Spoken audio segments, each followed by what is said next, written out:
विघ्नहर्ता श्री गणेश, श्री गणेश, श्री गणेश। देवगण, मैं यहाँ आपसे युद्ध करने नहीं आया। मैं तो अमृत प्राप्त करने आया हूँ, और स्वयं अपने लिए नहीं, अपितु अपनी माता को दास्ता से मुक्त कराने के लिए। इसलिए मेरे मार्ग में बाधा मत बनिए, क्योंकि जो भी माँ की सेवा में बाधा उत्पन्न करेगा उसे उसका भयंकर परिणाम का सामना करना होगा। तो क्या इसके परिणाम स्वरूप महान योद्धा गरुड़ देव और शक्तिशाली देवताओं के मध्य युद्ध भी हुआ? नहीं पुत्र, श्री हरि नारायण तो उनकी क्षमता से अत्यंत प्रभावित हुए और वो वहाँ प्रकट होकर गरुड़ देव को अपने वाहन बनने का प्रस्ताव दिया। प्रणाम प्रभु, मुझे अपना वाहन बनने का प्रस्ताव देने के लिए आपको कोटि कोटि धन्यवाद श्री हरि नारायण। मुझे तो इस दायित्व को निभाने में अत्यंत हर्ष का अनुभव होगा, किंतु अभी मुझे अपनी माता को मुक्त कराना है, जिन्होंने मेरे जन्म के लिए सहस्त्र वर्ष प्रतीक्षा की है। उन्हें उनकी दास्ता से मुक्त कराने हेतु मैंने माँ कद्रू को अमृत देने का वचन दिया है। जब आप स्वयं प्रभु श्री हरि नारायण के वाहन बनने वाले हैं, तो हमारा आपसे युद्ध करना व्यर्थ है। इसलिए माता कद्रू तक अमृत पहुंचाने में हम आपके सहायक बनेंगे।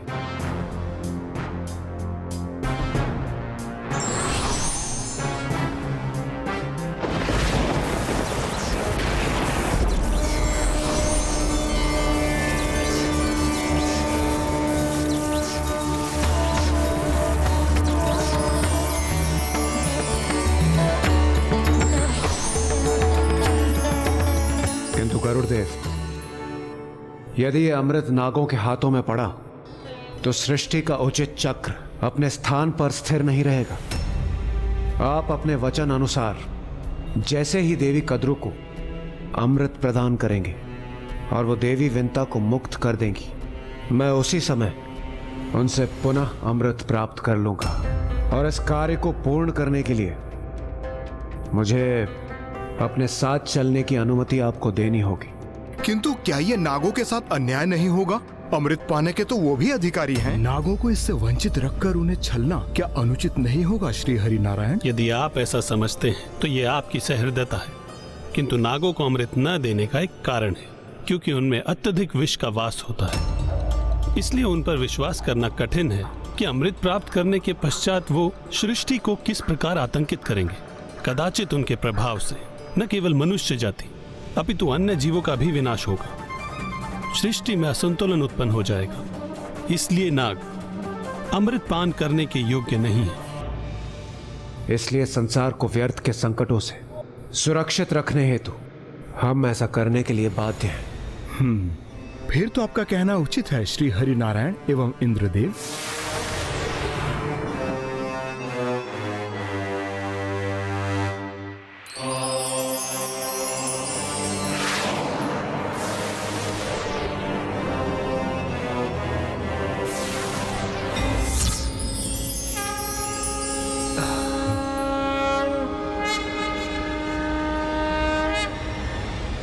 प्रणाम प्रभु।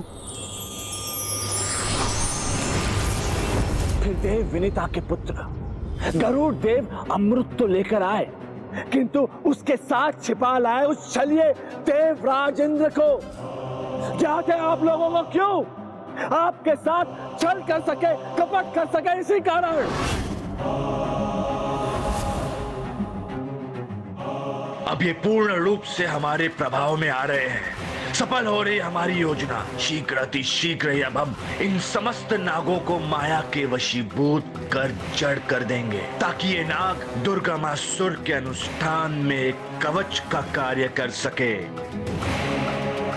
और फिर गरुड़ देव नागलोक पहुंचे और नाग माता देवी कद्रू के समक्ष अमृत कलश प्रस्तुत किया और सदैव के लिए अपनी माता को उनके दास्तान से मुक्त करा दिया। आज से तुम हम नागों की दास्ता से मुक्त हो। पुत्र,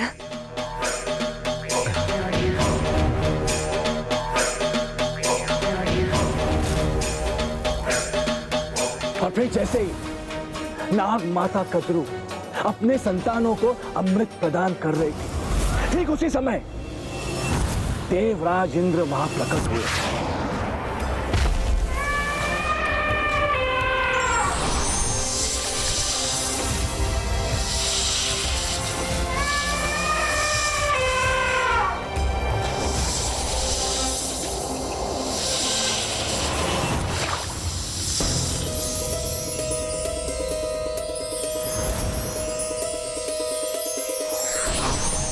इन छलकी हुई बूंदों का जितना लाभ उठा सकते हो उठा लो। अमृत की बूंदों को पीने के लिए जब नाग संघर्ष करने लगे तो खड़क के समान तीक्ष्ण धार से युक्त उन घासों के कारण ही उनकी जीवा 2 भागों में विभक्त हो गई। इसीलिए नाग देवराज इंद्र और अन्य देवताओं को अपने 2 भागों में विभक्त जीवा के लिए दोषी मानते हैं। और मुझे ज्ञात है वो दुष्ट मायासुर नागों की उसी सुप्त घृणा को जागृत करने का प्रयास करेगा। और जब किसी के मन में द्वेष की ऐसी भावना जागृत होती है तब उसका हृदय, उसकी बुद्धि दोनों विषाक्त हो जाती है। और अमृत के उन कुछ बूंदों से दुर्वा धूप तो पवित्र हो गई, किंतु आप सभी को अमृत प्राप्त नहीं हुआ। यदि कुछ प्राप्त हुआ तो वो था मात्र आपके जीवा का विभक्त होना। अपनी मात्र भक्ति का कितना अनुचित फल प्राप्त हुआ आपको। आपकी विभक्त जीवा। अमृत मंथन में आपके परिश्रम का क्या फल प्राप्त हुआ आपको। आपका विषैला शरीर। और इन सब के लिए उत्तरदायी कौन है? वो दुष्ट देवता।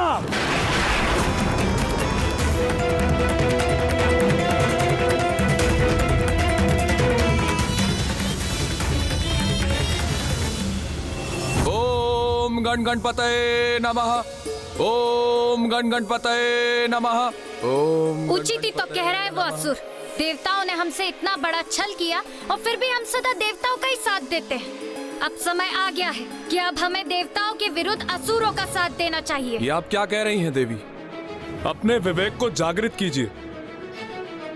आज ही तो भ्रमजाल से मुक्त हुई हूँ मैं। आज ही मेरा विवेक जागृत हुआ है। उचित अनुचित का भेद कर पा रही हूँ मैं। भ्रमित तो वो असुर कर रहा है आपको और नागलोक के अन्य वासियों को।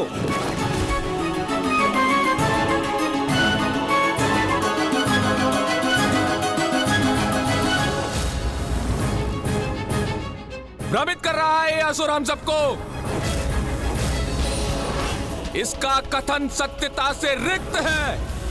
हमारे इतिहास को अपने लाभ के लिए तोड़ मरोड़ कर बोल रहा है ये।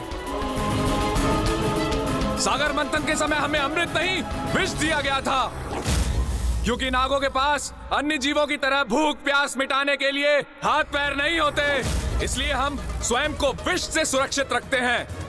और छल नाग माता के साथ नहीं, अपितु उनके द्वारा विंता माता के साथ हुआ था। महादेव ने मात्र एक आभूषण समझकर नहीं, अपितु सम्मान देने के लिए हमें कंठ पर स्थान दिया है। श्री हरि नारायण ने हीन समझकर नहीं, अपितु इस योग्य समझकर अपनी शैया बनाया है। इतना बड़ा सम्मान दिया है हम नागों को उन्होंने। इतना बड़ा सम्मान दिया है हम नागों को उन्होंने।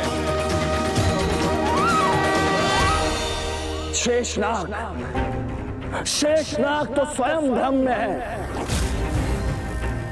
पक पक पर छल करने वाले, आपके साथ कपट करने वाले देवताओं का साथ दिया है शेषनाग ने। आप सर्वशक्तिशाली नागों को तो हमारे साथ होना चाहिए, मायासुर के साथ, जो आपको शक्ति और महानता के पथ पर लेकर जाएगा।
बताइए प्रिय, कहाँ जा रही हैं आप?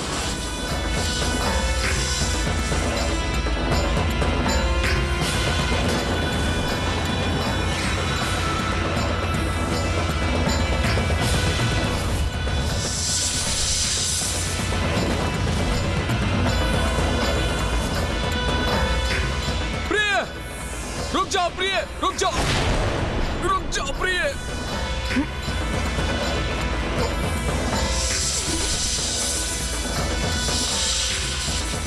ओम गण गणपतये नमः, ओम गण गणपतये नमः।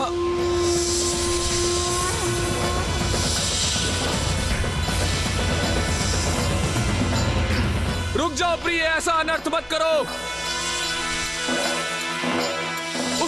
उसके किसी भी कथन पर विश्वास मत करो। रुक जाओ प्रिय, रुक जाओ।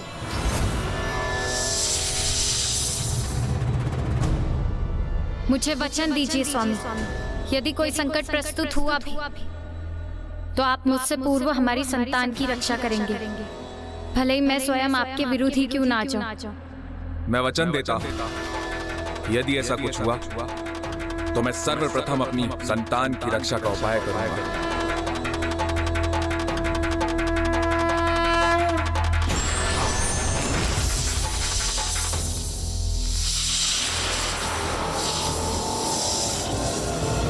यदि ये उस दुष्ट की कुटिल योजना है तो हम अभी जाकर नागों की रक्षा करेंगे।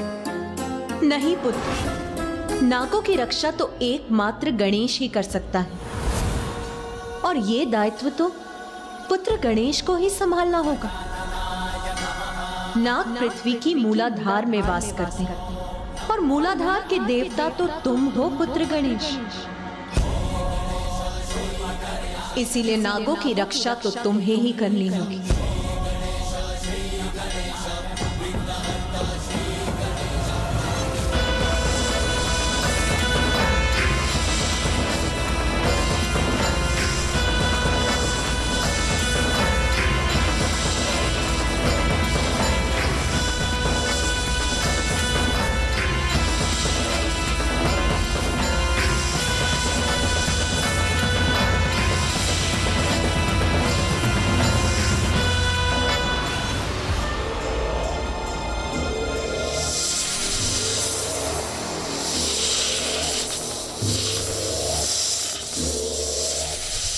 अब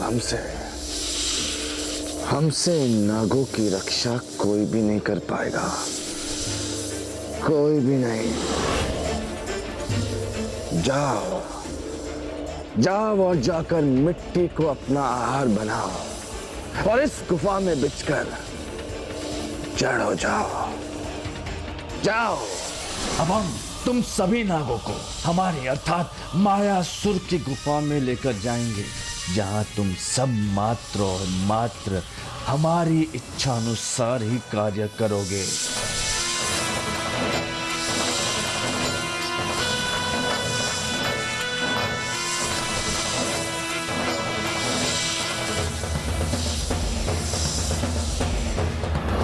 जय मां, जय जय तामसिक माता।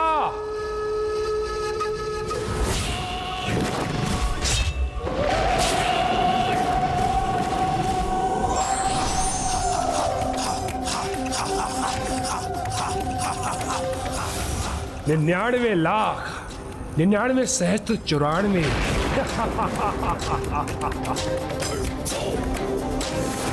अनुष्ठान की गणना अब कोठी तक पहुंचने वाली है। अब तक न कोई बांधा न विघ्न, और इस देवी आदि शक्ति को पराजित करने के लिए 94 करोड़ बार के अनुष्ठान को पूर्ण करके ही रहेगा ये दुर्गमासुर।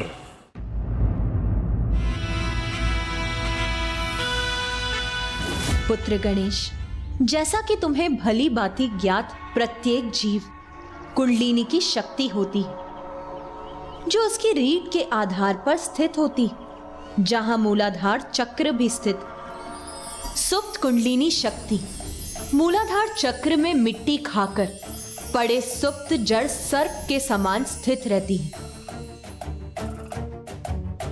किंतु जब ये कुंडलिनी शक्ति जागृत होती, तब वो मूलाधार चक्र से जीव के शरीर में स्थित सर्वोच्च चक्र, सहस्त्रार चक्र, जो उसके शीश में स्थित होता है वहां जाकर स्थित हो जाती है और वो इस अवस्था में एक फन फैलाए नाग के समान प्रतीत होती।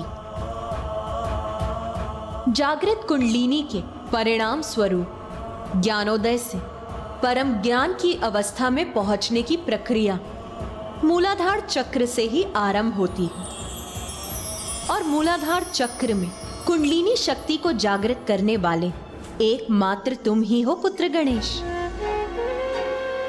मोह माया की मिट्टी से उत्पन्न सत्य के बोध से वंचित सुप्त कुंडलिनी को तुम अथवा तुम्हारा ध्यान ही जागृत कर सकता है।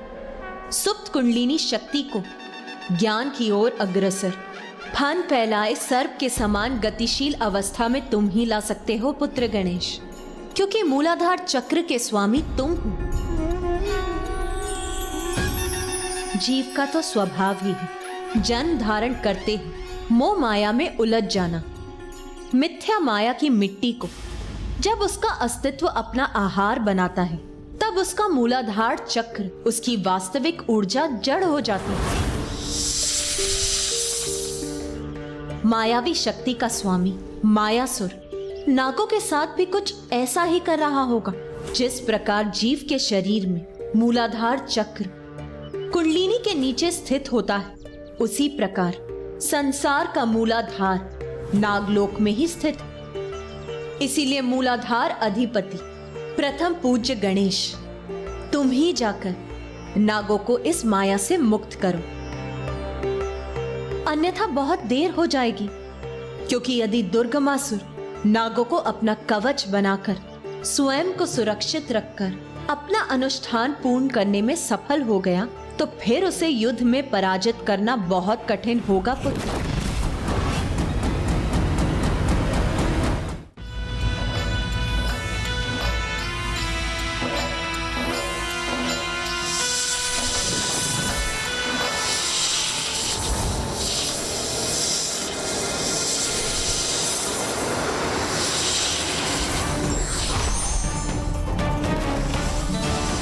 मैं आपको अपनी भावी संतान को संकट में नहीं डालने दूंगा। तो फिर मुझे रोकने का प्रयास करके देख लीजिए नागलोक के अधिपति शेषनाग जी।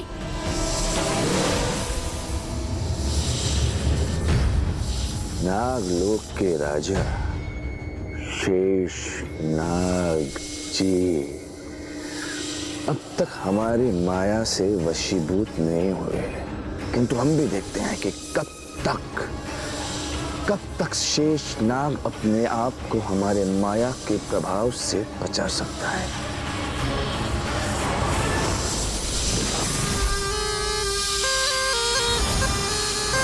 नागों की रक्षा का दायित्व तुम्हारा है पुत्र गणेश।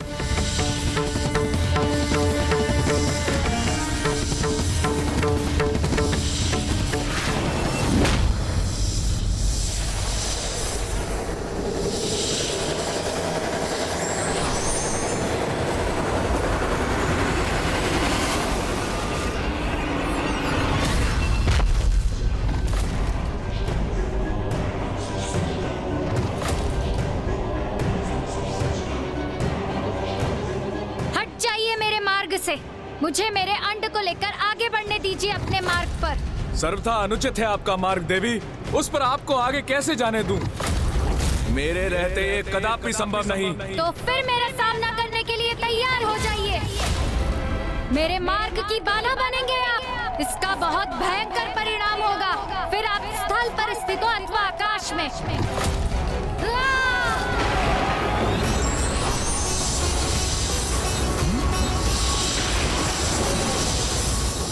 समस्त नाग और उनकी नाग रानी तो हमारे मायासुर के वश में आ चुकी हैं।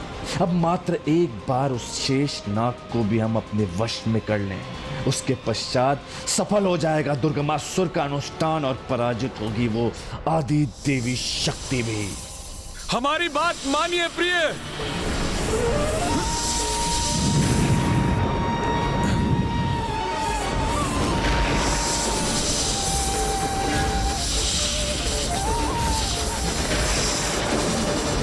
गणेश संसार के समक्ष अपना वो अवतार लेकर प्रकट होगा जो सज्जनों के लिए दया का सागर और दुर्जन पापियों के लिए अत्यंत कठोर और विकराल होगा।